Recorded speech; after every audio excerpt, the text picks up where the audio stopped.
चलिए आज की क्लास में हम लोग जानते हैं बहुपद के शून्यक के बारे में। इससे पीछे हम लोगों ने 2.1 का पूरा कर लिया था।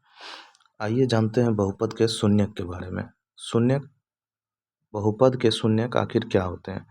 बहुपद के शून्यक उसको कहते हैं जो बहुपद को शून्य बना दे या यूं कहें कि जो बहुपद को 0 के बराबर कर दे। ठीक है, जैसे एक उदाहरण के लिए लिया जाता है, देखिए x + 7। अब इसका अगर शून्यक पूछेगा तो कुछ नहीं करना है, आपको x + 7 को उठा के किसके बराबर कर देना है? 0 के बराबर कर देना है। यानी x + 7 को जो 0 बना दे, और इस पर अगर आप x का वैल्यू सॉल्व करेंगे तो x बराबर आएगा 0 - 7, जो कि हो जाएगा -7 के बराबर। ठीक है, अब ये -7 आखिर जो आया शून्यक, तो इसका मतलब क्या हुआ?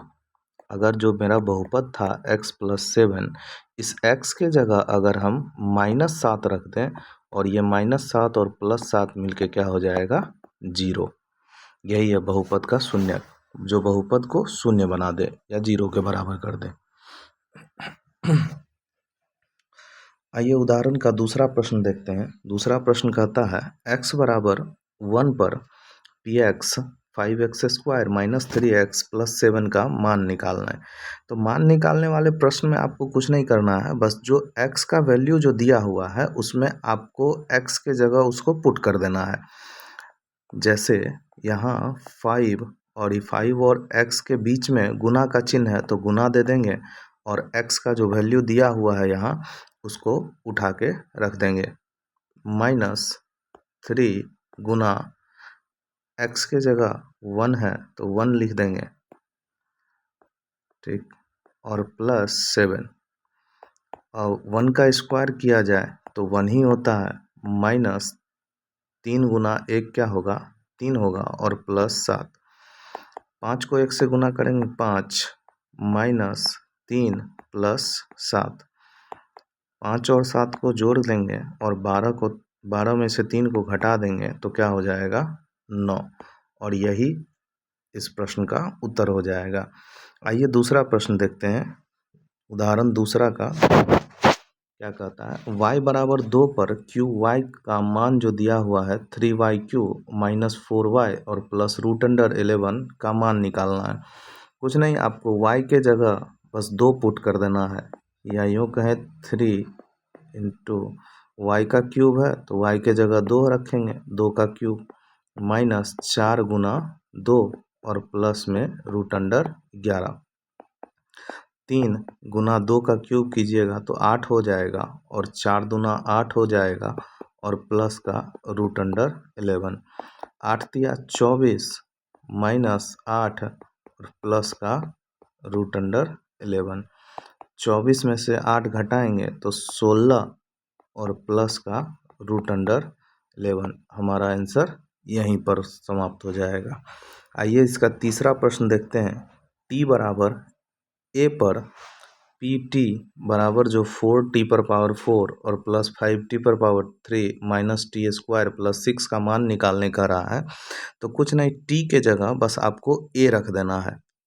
4 गुना a⁴ 4 + 5 गुना a⁴ 3 -a⁴ 2 + 6।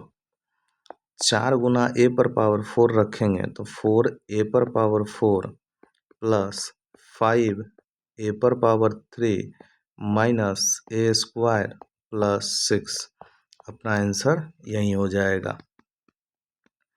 चलिए अगला प्रश्न की ओर चलते हैं। अगला प्रश्न कहता है जांच कीजिए कि -2 और 2 बहुपद x + 2 के शून्यक हैं या नहीं। तो शून्यक मतलब हो गया जो ये बहुपद दिया हुआ है x + 2, इसको उठा के हम 0 के बराबर कर देंगे तो शून्यक अपने आप निकल के चला आएगा। देखिए x + 2 बराबर कितना? 0, क्योंकि शून्यक होता ही वही है जो x जो बहुपद को 0 बना दे।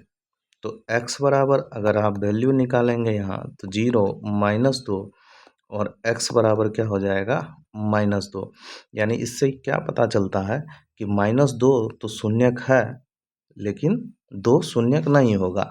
आइए इसके लिए जांच कर लेते हैं। जांच के लिए अगर x प्लस 2 है और जहाँ x बराबर हम लोग रखते हैं क्या x बराबर -2, तब देखिए क्या होता है -2 और +2 मिल के क्या होगा 0 के बराबर। और अगर बात करें 2 रखने का तो x प्लस 2 के जगह जहाँ x बराबर क्या रखें प्लस का 2 और ये प्लस का 2 और प्लस का 2 मिलके 4 होगा जो कि 0 नहीं बना पाता है। इसलिए हम कह सकते हैं कि अतः -2 x प्लस 2 का एक शून्यक है लेकिन 2 x प्लस 2 का शून्यक नहीं होगा। x प्लस 2 का शून्यक नहीं होगा। ठीक है। ऐसे भी एक बात अगर आपको बताना चाहें इसमें तो देखिए x का पावर यहाँ कितना मिल रहा है आपको। x का पावर अगर आप देखेंगे तो x प्लस 2 में x का पावर कितना है यहाँ पावर 1 है। और जितना चर का जितना पावर होगा उतना ही शून्यक हो सकता है उस बहुपद का। ठीक है। जैसे इसका पावर 1 है तो इसका शून्यक भी 1 ही होगा। शून्यक 1 होगा। अगर मान के चलिए इसका पावर 2 रहता तो शून्यक भी 2 होता। ठीक है। पावर 3 रहता तो शून्यक भी 3 होता और पावर 4 रहता तो शून्यक भी 4 रहता। अगले प्रश्न की ओर चलते हैं। चौथा प्रश्न क्या रहा है बहुपद px बराबर 2x प्लस 1 का एक शून्यक ज्ञात कीजिए। तो शून्यक ज्ञात करने के लिए कुछ नहीं बहुपद को उठा के आप किसके बराबर कर दीजिए 0 के बराबर कर दीजिए। x का मान निकाल दीजिए वही इसका शून्यक हो जाएगा। 2x बराबर किया जाए तो 0 -1 और 2x बराबर ये क्या आ जाएगा -1 और x बराबर आ जाएगा -1/2। ठीक है। तो ये जो वैल्यू आपका निकला यही एक शून्यक होगा। तो हम लोग कह सकते हैं कि बहुपद px बराबर 2x प्लस 1 का शून्यक -1/2 है। इसका मतलब क्या हुआ देखिए इसका मतलब हुआ कि 2x प्लस 1 जो दिया हुआ है बहुपद 2x प्लस 1 इसमें x के जगह अगर हम इस मान को रखें तो फिर ये 0 हो जाना चाहिए। तो आइए रख के देखते हैं 2 गुना -1/2 और जोड़ 1। ठीक है। 2 से 2 कट गया -1 और +1 कट के क्या हो जाएगा ये 0 हो जाएगा। तो पहले भी हमने कहा कि शून्यक का काम ही होता है बहुपद को 0 के बराबर कर देना। ठीक है। आइए अगले प्रश्न की ओर चलते हैं। कहता है सत्यापित कीजिए कि 2 और 0 बहुपद x² - 2x के शून्यक है।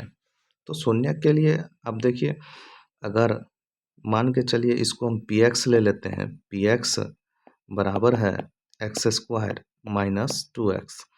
तो अगर x के जगह हम 2 रखे देखें जांच करने में और यहाँ 2 का स्क्वायर और -2 गुना 2 का स्क्वायर 4 होता है और इधर 2 गुना 2 करेंगे तो 4 हो जाएगा और ये +4 -4 कट के क्या हो जाएगा 0 हो जाएगा। और इसी बात पे 0 पे अगर रख के देखा जाए तो px बराबर क्या था x² - 2x जो क्वेश्चन में मेरा दिया हुआ है। और px के जगह अब हम लोग क्या रखेंगे 0 रख के देखेंगे तो 0 का स्क्वायर -2 गुना 0 0 का स्क्वायर 0 और 2 गुना 0 भी 0 और 0 में से 0 घटाएंगे तो भी क्या आएगा 0। यानी दोनों स्थिति में क्या हो जा रहा है कि इसका शून्यक हो जा रहा है। कौन 2 और 0 दोनों। अच्छा पिछले प्रश्न में मैंने बात किया था कि देखिए एक्स स्क्वायर माइनस 2x। यहाँ x का चर का पावर कितना है? अगर आप ध्यान से देखेंगे तो चर का पावर इस क्वेश्चन में एक्स स्क्वायर माइनस 2x। चर का अधिकतम पावर कितना है? 2 है। और इसलिए इसका शून्यक भी कितना होगा?